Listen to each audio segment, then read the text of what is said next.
이스라엘은 출애굽한 이스라엘은 시내산에서 하나님과 그 하나님 나라의 백성으로서의 언약을 맺었습니다. 나는 너희의 하나님 여호와가 되시고 우리는 그분의 백성이 되는 언약입니다. 그 다음으로 그 나라의 백성으로 살아가야 할 삶의 원리가 되고 원칙이 되는 십계명과 또한 율법의 말씀을 받았습니다.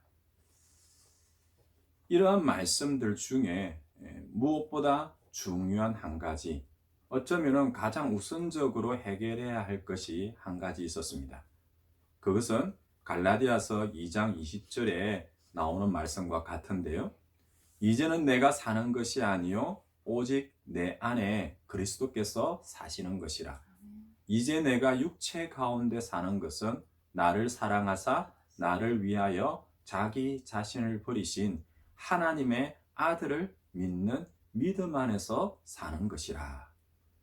이스라엘은 또한 오늘 우리는 하나님의 백성, 하나님의 자녀가 되었습니다.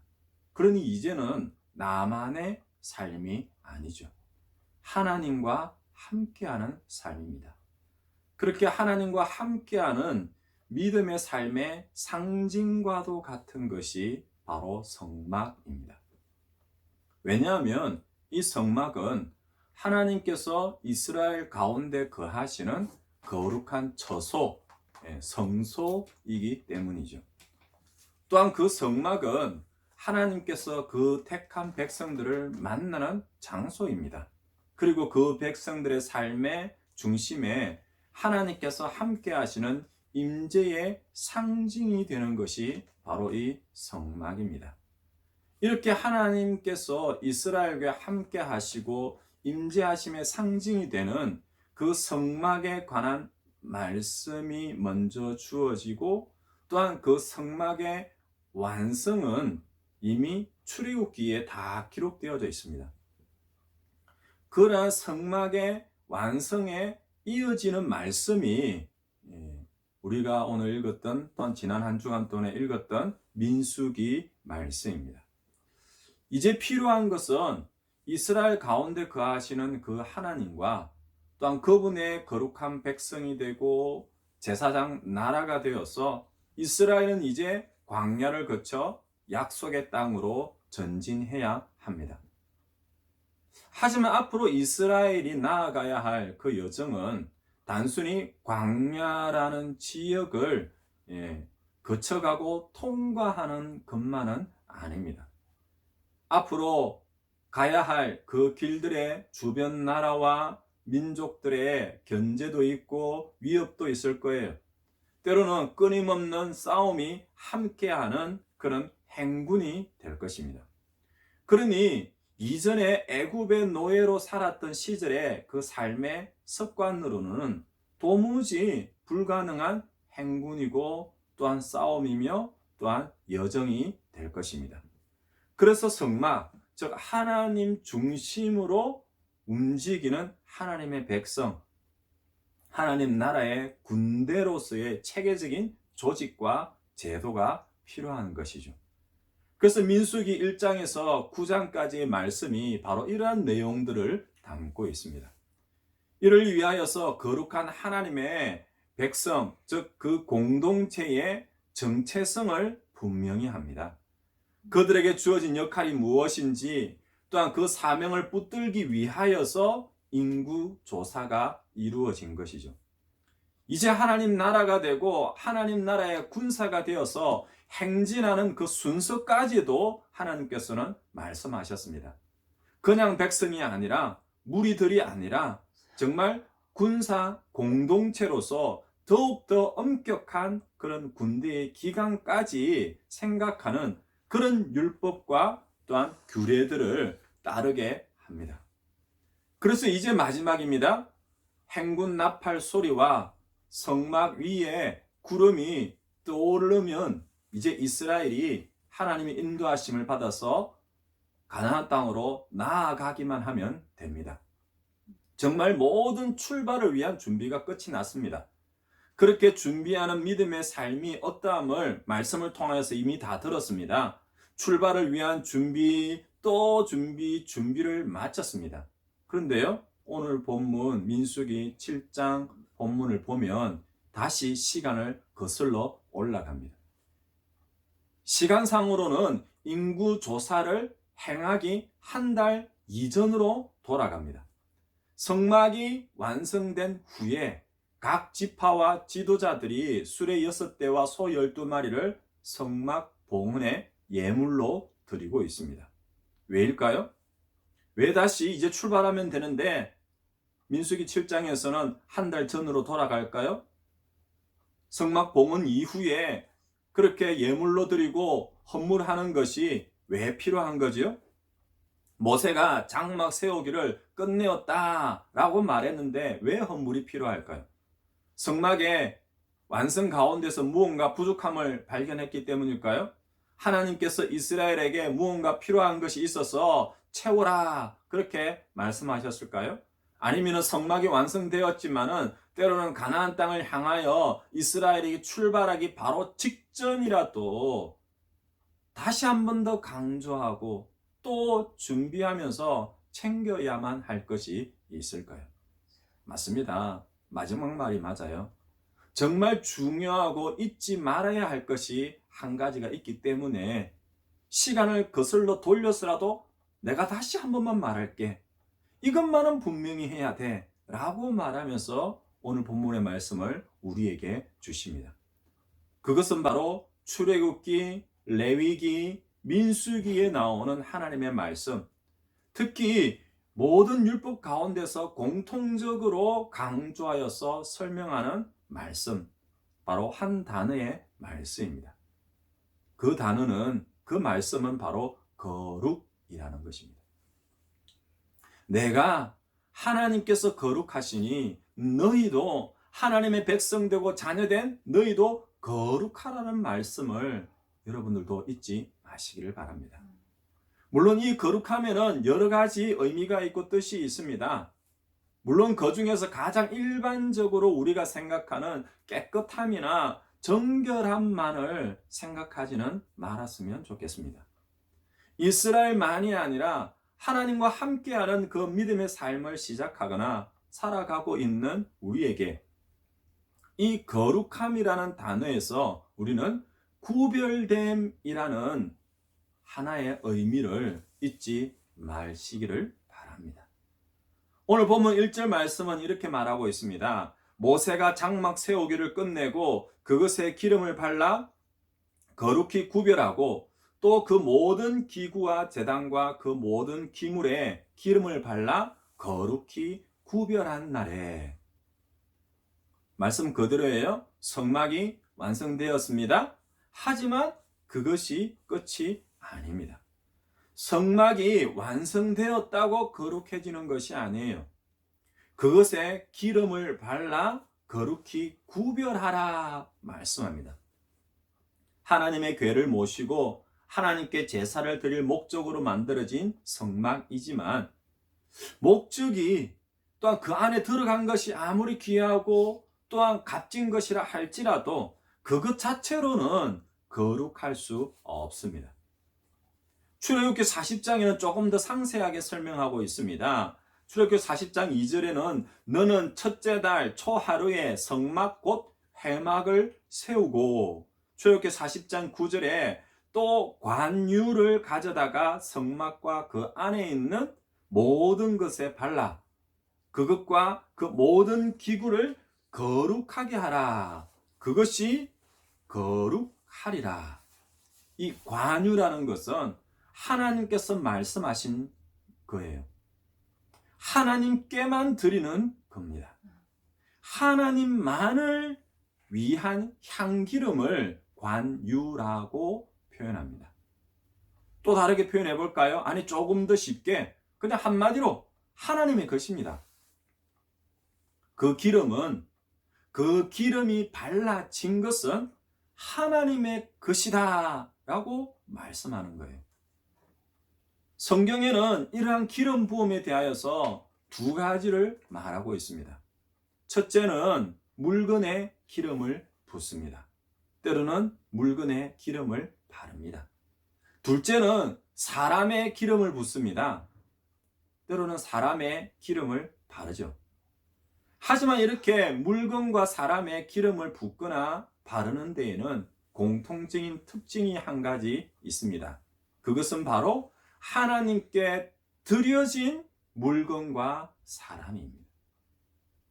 때로는 하나님께 드려지고 하나님께 쓰임받는 물건과 사람에게만 기름을 붓고 바른다는 거예요. 오늘 본문의 말씀처럼 하나님의 처소, 하나님의 인재의 상징인 그 성막, 그리고 그 성막 안에 있는 모든 기구에 기름을 붓고 바릅니다. 그리고 그 성막을 섬기는 대제사장, 이 외에도 하나님의 말씀을 전하는 선지자, 또한 하나님을 대신하여 하나님의 뜻을 따라 그 백성 이스라엘을 다스리는 왕들에게만 기름을 붓고 기름을 바릅니다. 왜입니까? 무슨 뜻일까요? 그렇게 기름을 붓고 바름을 통하여서 이제부터는 하나님의 것이에요.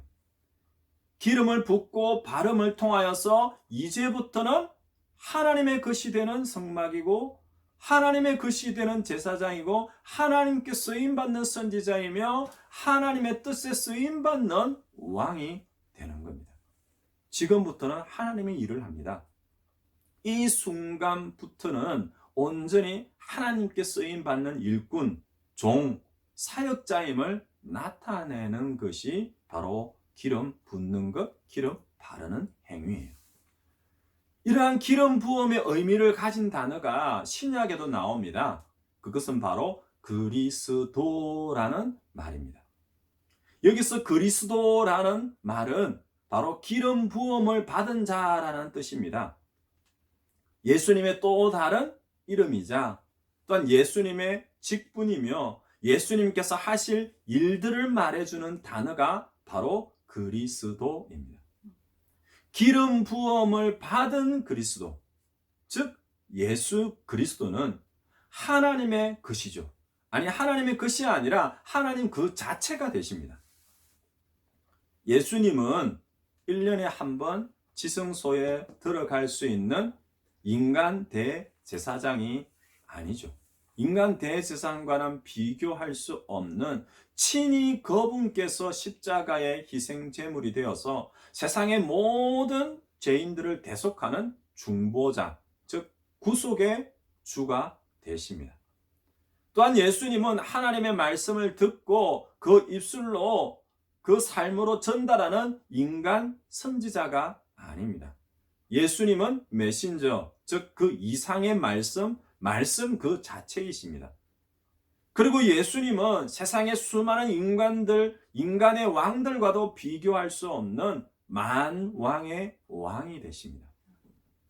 이렇게 하나님의 것, 하나님께 드려지고 하나님께 쓰임받는 예수님의 사역이 바로 그리스도라고 말할 수 있습니다. 그리고 신약에 또 한 번 이러한 그리스도라는 이름이 언급되고 있습니다. 사도행전 11장 안디옥에서 제자들이 비로소 그리스도인이라 일컬음을 받게 되었습니다. 세상에서 죽기로 돌아왔던 수많은 무리들이 제자들이 되어서 하나님의 말씀으로 가르침을 받고 성령으로 충만하여 하나가 되어서 하나님의 뜻을 따라 복음 전하는 일꾼으로 세워진 그 제자들이 그리스도인이라 일컬음을 받게 된 것이죠. 이렇게 그리스도인은 하나님의 것입니다. 하나님께 드려진 하나님의 뜻을 따라 쓰임받는 이들을 그리스도인이라 부릅니다. 이렇게 기름 부음을 받은 것에 대하여서 성경은 또 다른 말로 거룩이라고 말씀합니다. 그리고 그리스도 기름 부음을 받음과 함께 거룩, 또 때로는 구별됨을 뜻하고 있습니다. 그러니 거룩이라는 말은 곧 하나님의 것임을 이야기합니다. 또한 하나님께 드려진 것이 거룩함이죠. 그리고 무엇보다 하나님의 뜻을 따라 쓰임받음이 곧 거룩이고 구별됨입니다. 이 모든 것에 대하여서 이스라엘은 모세를 통하여서 또한 출애굽 이후에 십계명과 율법의 말씀을 통하여서 다 들었습니다. 그리고 이제 성막이 완성되었습니다. 하나님의 집이 완성된 거죠. 그래서 이 집은, 이렇게 세워진 집은 하나님의 집입니다. 하나님의 것입니다. 그렇게 고백하고 하나님께 드려짐이 바로 기름 부음인 것이에요. 또한 하나님의 일에 쓰임 받음이 바로 거룩함이며 구별됨을 이야기합니다. 이러한 거룩함과 구별됨의 마지막이자 또한 시작이 오늘 본문에 나오는 이스라엘의 지휘관들, 그들의 조상의 가문의 우두머리들이요, 그 지파의 지휘관들로서 계수함을 받은 자의 감독된 자들이 먼저 하나님께 드리고 있는 헌물에 대해서 말하고 있습니다. 말 그대로 헌물입니다. 어떤 물건을 지금 지휘관들이, 이스라엘이, 하나님의 백성이 하나님께 드리고 있습니다. 우리가 예배 가운데 하나님께 드리는 10의 1조와 감사와 주일의 헌금도 똑같은 의미입니다. 무엇을 드리느냐, 얼마를 드리느냐가 중요하지 않습니다. 오히려 누구에게 드린다고요? 하나님에게요. 왜 드린다고요? 이게 더 중요한 거예요. 하나님의 그 시기에 하나님께서 나에게 주셨고, 또한 이것이 모두 하나님의 것임을 믿음으로 고백하는 것이 10의 1조이며, 하나님께서 주셨다는 것에 감사함으로 드리는 것이 감사의 헌금이며, 이 한 주의 삶도, 이 하루의 삶도 하나님께 드립니다 라는 의미의 믿음의 고백과 또한 결단이 담겨져 있는 것이 바로 주일의 헌금이며, 또한 이 시간 이스라엘의 지도자들이 하나님께 드려지는 그 헌물인 것이죠. 이 모든 것이 하나님의 것입니다 라고 고백하는 것입니다. 그러니 단순히 물건이나 예물만을 뜻하지 않습니다. 민수기 1장에서는 하나님의 백성으로 이제 가나안 땅으로 향할 이스라엘 민족 전체에 대한 인구 조사가 있었습니다. 민수기 2장에서는 그러한 이스라엘이 모여있는 진영과 또한 그런 진영들이 한 지파 한 지파 이렇게 움직이고 행진하는 순서에 대하여서 말씀하고 있습니다. 그리고 3장을 보면은요, 이러한 인구조사에서 빠져있던 레위 지파의 인구조사가 따로 이루어집니다.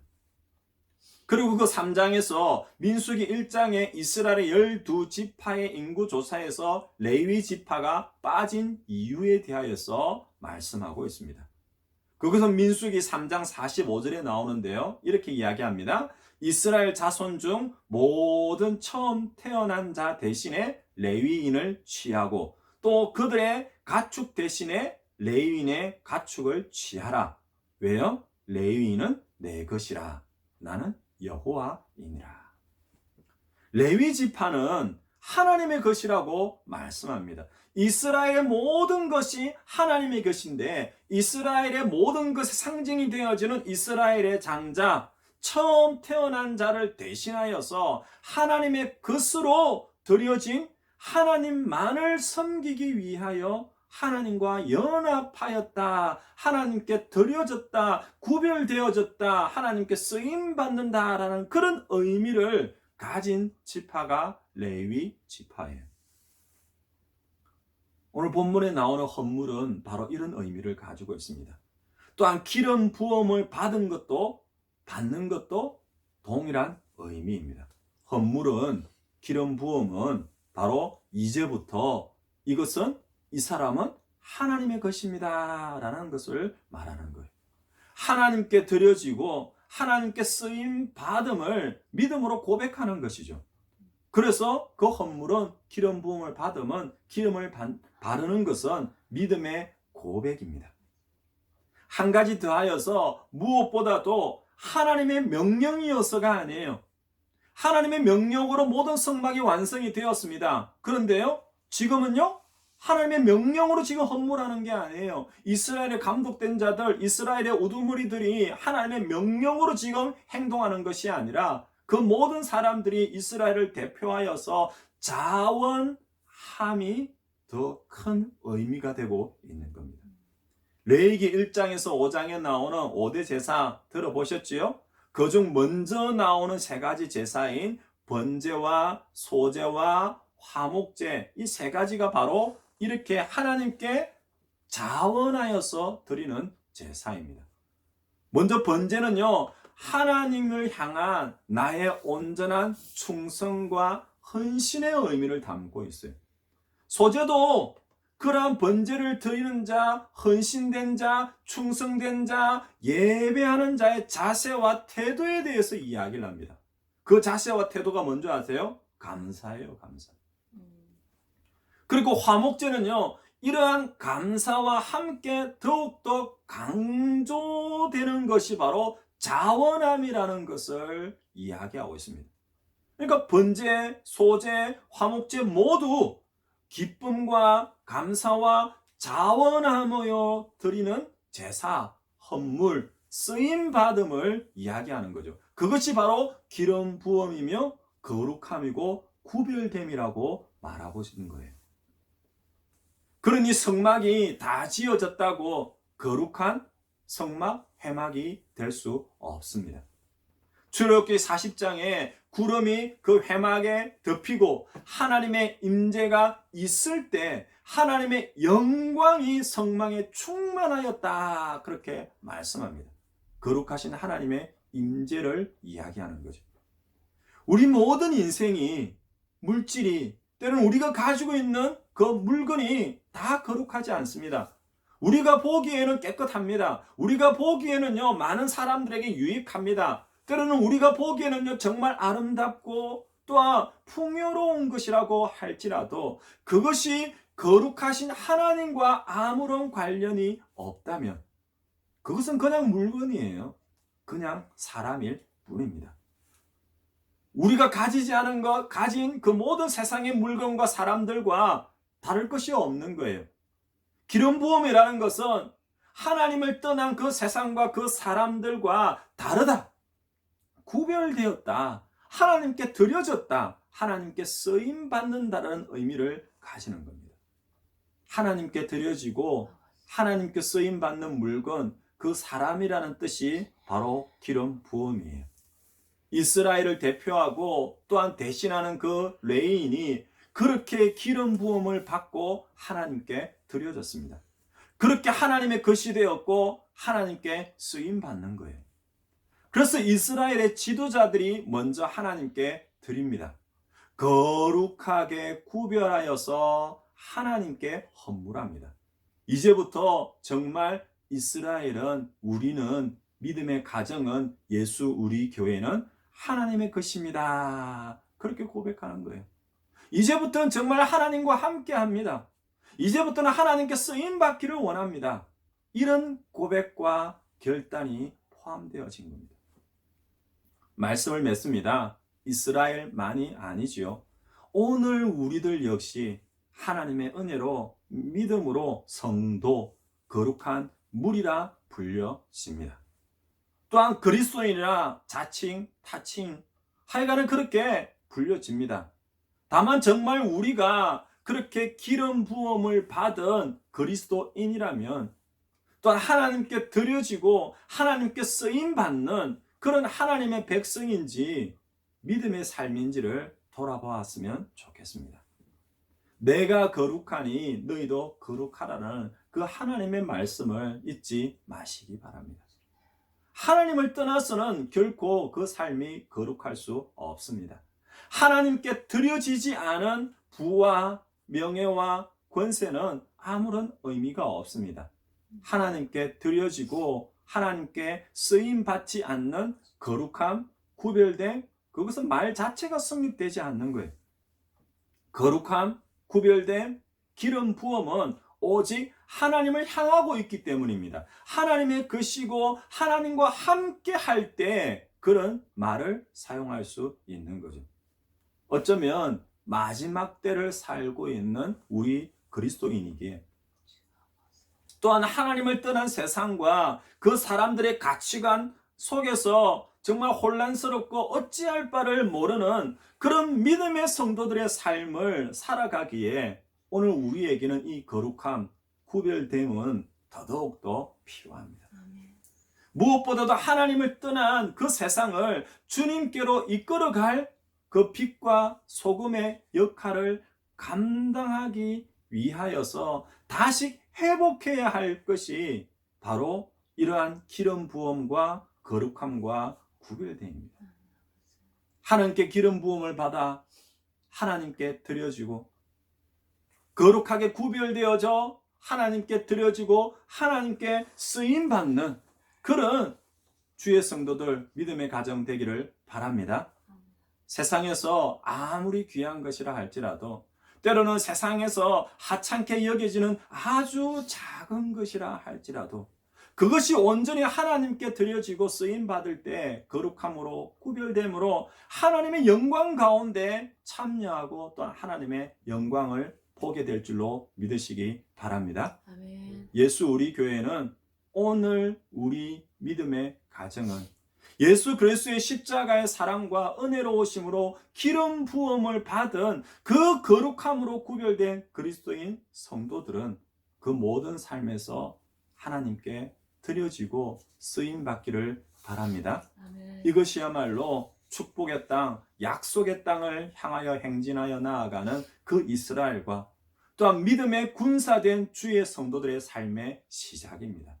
아니, 그 시작 전에 반드시 먼저 갖추어야 하고 준비해야 되고 또한 고백해야 되고 결단해야 되는 내용인 거죠.